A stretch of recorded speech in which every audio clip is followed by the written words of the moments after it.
is definitely a pleasure to have the opportunity to speak with you today about my absolute favorite place in the world, the place I call home, Barbados. It's near and dear to me, even more since I've moved to the US. So while I definitely enjoy it here, I'm hoping to share with you today some reasons why you should be thinking about visiting Barbados and then extending that visit perhaps to investment. And who knows, maybe you might want to move and live and work there so I can live vicariously through you at that point.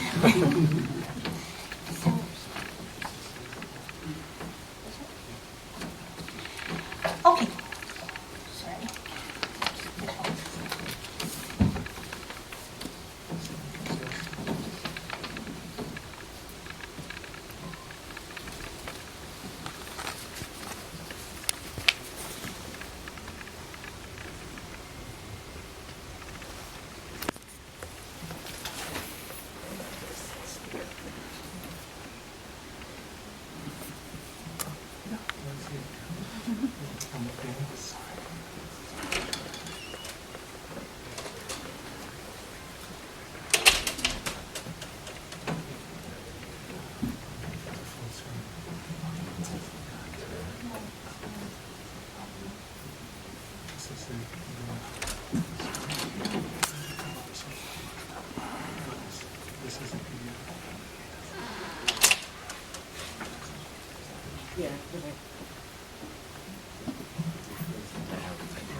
Okay, so let's just take a look at what we're gonna chat about today, or what I'm gonna chat about today. We're gonna talk about briefly some of the events that triggered the recent tax reform in Barbados and how the country's response to those events has really raised its profile internationally. Then we're gonna go through some of the more pertinent points of the corporate tax updates that are part of the tax reform. We're going to look at some of the components of the new insurance regime because I noticed that that is definitely a point of interest for potential investors. As Julia mentioned, we're going to take a look at economic substance and what that legislation entails, how it affects you if you're thinking about investing into Barbados. I'm just going to touch briefly on what I think I can call one of the constants for Barbados throughout all of this, the double taxation agreement network that the country has. And then lastly, I'm just going to take a look at a few very basic structuring options so you can see some of the wonderful opportunities actually in play. Okay, so I definitely like that Julia and I are clearly of the same mind because we both thought about the fact that we need to let you know that Barbados is open for business. It most definitely is. Back in October of 2017, and I remember that time very clearly because I had just moved to the US actually to promote inbound investment into Barbados. So around that time, the Forum on Harmful Tax Practices, which is a group within the OECD, they released the conclusions of their review of several tax regimes across several countries. And the conclusions of that report basically said to Barbados, we see that you have some very popular investment vehicles. One of the ones that you may be aware of is the IBC, the International Business Company. We see that you have some special incentive entities that you offer to investors. You're really going to need to make some changes to the framework around these, and in some cases you actually need to abolish them, chiefly because there was ring fencing around these entities. And so what that meant is that international investors actually enjoyed more favorable taxation than domestic investors by virtue of these vehicles. So when the OECD gave those conclusions, Barbados said, okay, well, we're agile and we're open for business. That's not going to faze us at all. We are always a compliant jurisdiction. And what we're going to do in response to this is we're going to converge our regimes so that we no longer have domestic entities operating separately from international entities.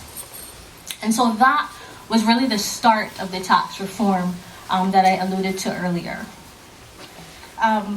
It's interesting, though, that the blood, sweat, and tears that Julia mentioned again really started to become even more necessary, because at the point that the convergence was done or initiated, both the OECD and the EU said, well, okay, we see that you are compliant and that's absolutely wonderful, but now that you've converged your tax regime and you've taken the fence down, we see that you've lowered your corporate tax rate.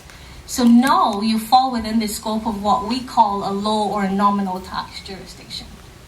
And what that means is that we need to see that anyone who is carrying on a certain type of business from your jurisdiction is actually carrying on that business through a substantive operation in your country. So that's where economic substance comes into play. And again, Barbados said, that's fine, we're compliant, we'll get it done. And Barbados then introduced that economic substance legislation. Initially, at the end of 2018, the legislation came in. The legislation was introduced with effect from the 1st of January 2019. So that basically gives you an idea of, the background of what we're talking about and how Barbados really took the opportunity to say, okay, well, yes, we have to more or less dismantle what we've been operating with for quite some time, but we're able to do that in a way that still shows, yes, our compliance, but yes, that we still have absolutely wonderful investment opportunities to offer. So I mentioned before the convergence of the tax rates, the corporation tax rates. In 2018, the standard corporation tax rate for Barbados was actually 30%. And it was that just for that year. Previously, for quite a while, it had been 25%. But as you can imagine, at the start of the reform, which was effective from the 1st of January 2019, the rates dipped quite a bit. And so you have the highest rate being 5.5%, and it graduates all the way down to 1%, depending on the level of income. So you always have your first $500,000 US subject to tax at 5.5%, and then you will calculate each incremental amount that's reflected according to the corresponding tax rate. So your marginal rate for US income over $15 million is 1%. Now, I think this really came about because, of course, at a time when the convergence was extremely necessary, the timing was short, the country had to find a way to make sure that it stayed competitive, but also fair to investors. So you wouldn't want to have international investors having to react to a significant increase in a tax rate, but you also wanted to be fair to domestic investors as well. And so it was an excellent way to find a middle ground, I think, to still stay competitive. And for those of you who may want to take your calculators out, you can think about the fact that we've noticed that when you have income, maybe 30, 60 million US dollars in that type of range, you really are seeing a net effective tax rate that's still less than 2%. And with that, I'll say, how's that for open for business, right? Having had all those challenges, you really can't beat that. I then wanted to just briefly touch on the two new pieces of legislation. And I've touched base on the Economic Substance Act already, and that's really not the full name of the legislation, but just what it's known as. And like I said, it really came into force on the 1st of January 2019. That was mainly for insurance entities at that point. We'll talk a little bit more about insurance companies in a bit. But really that original act was repealed and replaced after some tweaks were done at the end of last year, perhaps around Thanksgiving or so. And so now you have a situation where everyone else, with the exception of entities that are grandfathered from the old regimes, everyone else needs to comply as at the 1st of January this year. So just in case you're curious, the IBCs and the ISRLs, those types of entities which you would have heard about before, and those are the ones that were dismantled, they were actually given a transitionary period, a very necessary transitionary period, to allow them to find a good way to adjust to the new regime. And so that transitionary period was extended to economic substance. So those grandfathered entities really need to comply with the legislation from the 1st of January 2021, so next year. The next piece of legislation that was introduced is another great example of how Barbados continues to be agile, because what the Foreign Currency Permit Act does is that it takes a lot of the non-direct tax benefits that you previously had in the international sector, and it really gives them to anyone that's operating in Barbados. So whether you're domestic or international, you can have the benefits of this legislation, or you're entitled to apply once you're earning all of your income in foreign currency. So 100% of your income in foreign currency in Barbados gives you entitlement to apply for a foreign currency permit. That permit, like I said, gives you a lot of tax benefits outside of direct taxation. So there's an exemption from exchange control. There are exemptions from things like property transfer tax. Entities with a foreign currency permit are not required to register for value-added tax. Those are the types of benefits that you will have there. And again, that's a way to make sure that there's not too much fallout from the previous regime that you would have been used to. As a part of the reform, we also saw the introduction of a few things which we didn't have in Barbados before. And these are just some examples. So we now have thin capitalization rules as it relates to loans from non-resident related parties. So if you do have an entity in Barbados that has a loan from a non-resident related party, you do need to take into account a 1.5 to 1 ratio for your debt to equity. We also now have a situation where management fees that are charged to a Barbados entity are no longer deductible by that Barbados entity, and that's of course where the charge is coming from a non-resident. And we also now have a restriction on your ability to utilize your tax losses. So previously you could utilize your losses across the entirety of your assessable income in any given year. Now you're restricted to application against 50% of your assessable income. And you can imagine that having reduced the tax rate so significantly from the 30 down to the 5.5 going down to 1, there was a requirement to kind of adjust the tax base a bit so that you still did not have too much of an upheaval at the domestic level. So these are a few more. The VAT, the property transfer tax, and the stamp duty, these are really remaining the same.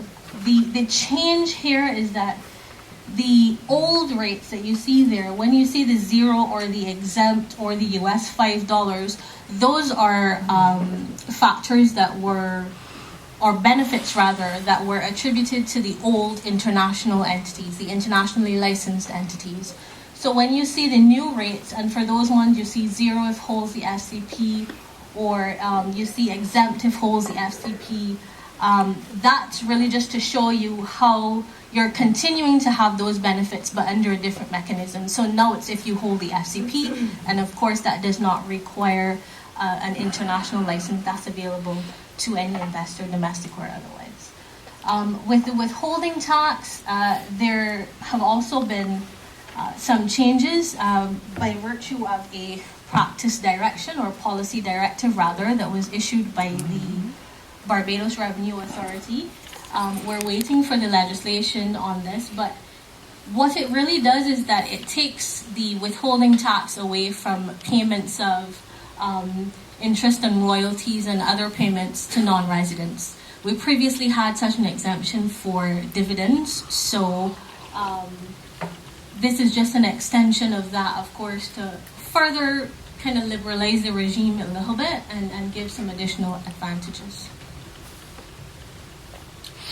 So the FCP we've been through already, and you'll understand that that's actually a very, very useful permit if you're looking to invest in Barbados. And we do see that most investors will want to, of course, continue to use foreign currencies, whether that's the US dollar or the euro or the pound. Again, that entitles you to take advantage of this permit. So the new insurance regime,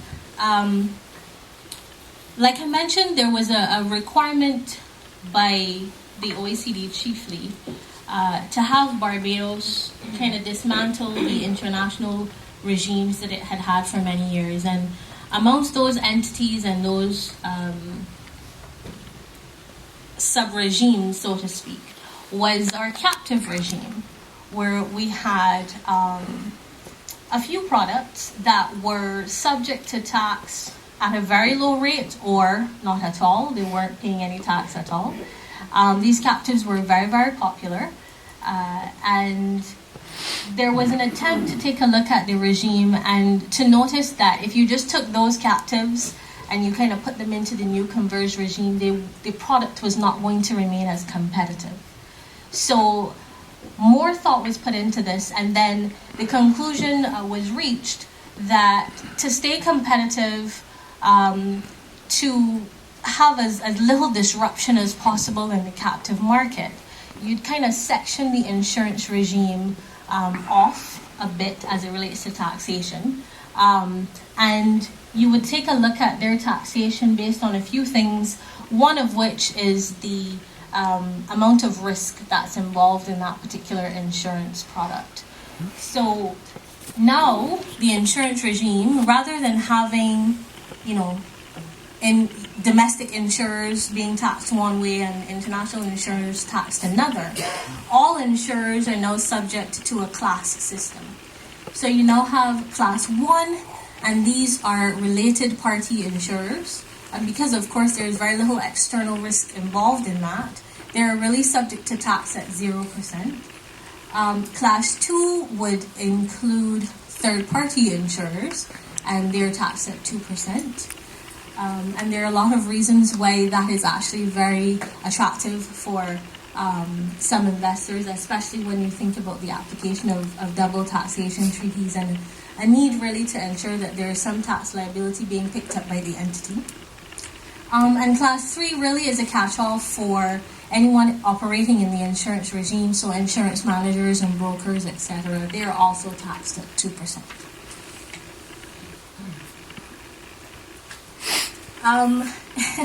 On to one of the crosses that all low or no tax jurisdictions have to bear, economic substance.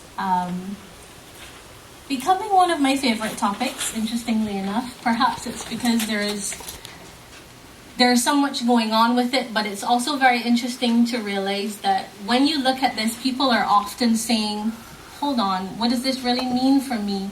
Do I need to move a whole bunch of people to your jurisdiction? Is that going to be worth it? What does this really entail? And so I love having the opportunity to say, don't get too weary. It's going to be okay. Barbados has thought through this quite comprehensively, thought through the structure of the legislation, and thought through how there can be some avenues to help you find the best way to get this done efficiently if you're going to invest in Barbados. One of the other things I have to tell you is that economic substance is inescapable. So if it's not Barbados, and if you're looking at another sunny location somewhere with a low or nominal tax rate, you're going to meet the same friend here. It's everywhere. So why not Barbados?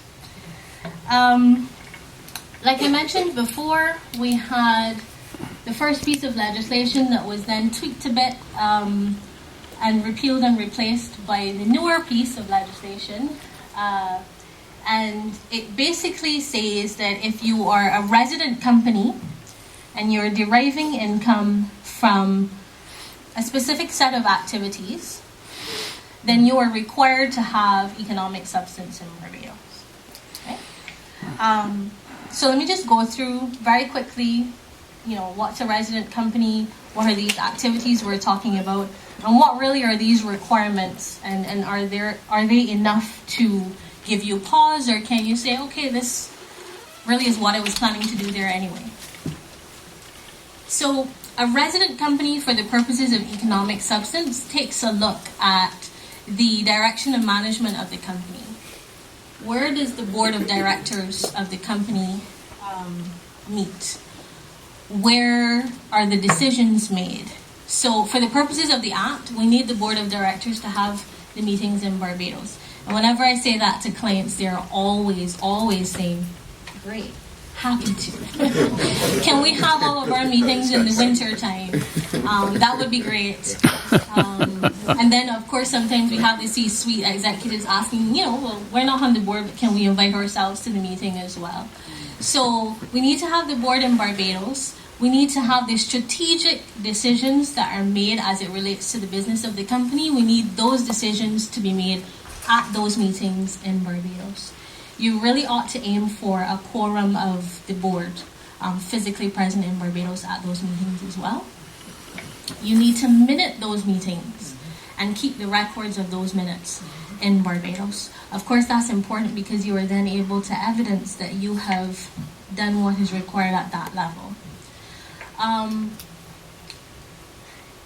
That really is a brief idea of what being resident in Barbados entails for the purposes of economic substance. Again, you're looking at the overall management of the company itself. So if you do have a resident company, well, what are these activities that cause you to fall within the scope of the Act?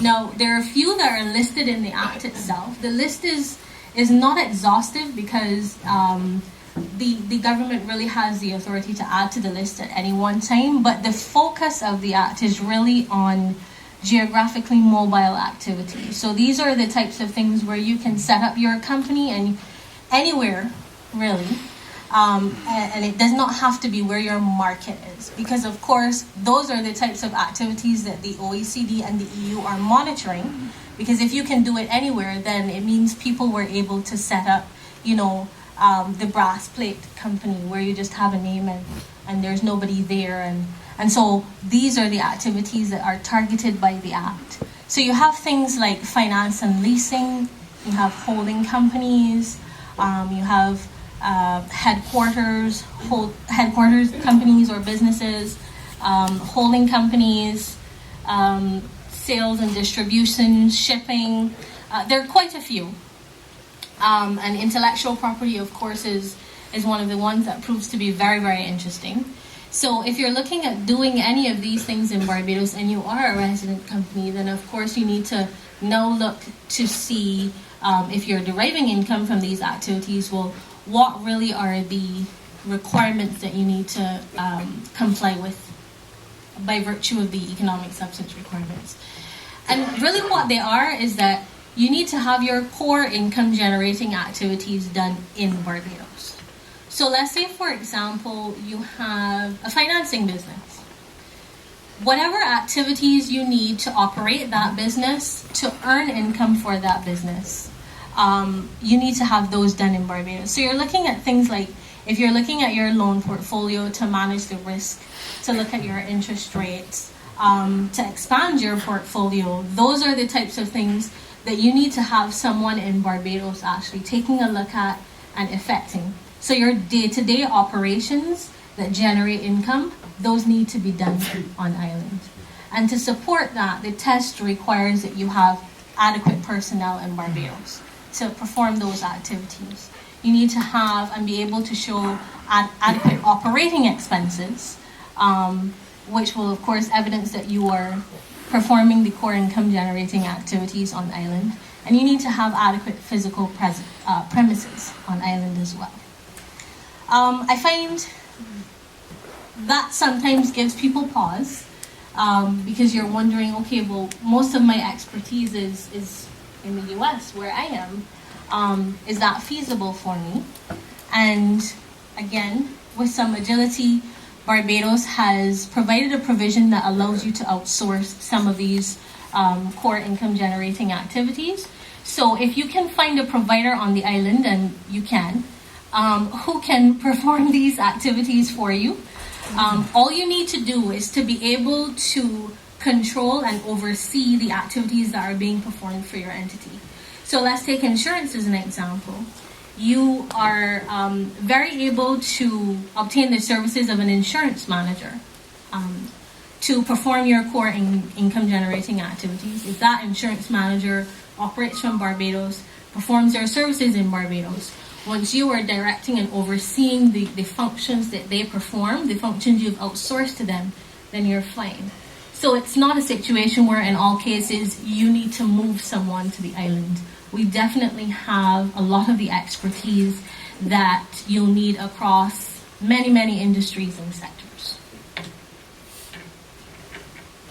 So of course, if you're going to put a rule in place, you're going to have to find a way to enforce that rule. And that comes in the form of penalties. The administrator or regulator, so to speak, for economic substance and the test is the Barbados Director of International Business. In that regard, each company is actually going to have to file an annual declaration to assert that you are in compliance, I would hope and expect, with the rules and requirements. And the director has the ability to evaluate that, declaration that you've made. And if it is found that you indeed are not in compliance with the Act, then you have penalties that can go up to a maximum of 150,000 US dollars in let's say the first year that you're non-compliant. Now hopefully you'll fix that. Just by virtue of having more information so that there are no additional penalties. But if you continue to be non-compliant, as you would imagine, that presents a definite issue for the entity, but it also presents an issue for the country because we always have the watch bodies like the OECD and the EU expecting us to regulate these things properly. And so if you have repeated non-compliance for 2 or more years, you can be struck from the register of companies in Barbados. The other thing that's within the Act is that if you are non-compliant, the Director of International Business can share the information share your company's information with the tax authorities, who can then, by virtue of any exchange of information agreements the country has, the Revenue Authority of Barbados can share your company's information with the jurisdiction where the parent is resident, and certainly where the ultimate beneficial owner is resident. So that's also something to keep in mind when you're thinking about, consequences or just, how the country is going to regulate compliance with the Act.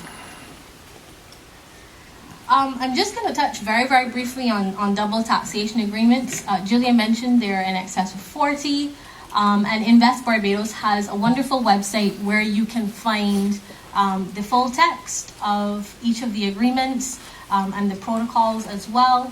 So that if you're interested in a specific one, because maybe you're thinking about investment, across the globe, and you want to see, well, where does it make sense for me to invest? And after I've come to that decision, well, are there any advantages from a tax perspective in terms of having a double taxation agreement with Barbados? Can I use Barbados as my hub? Of course you can.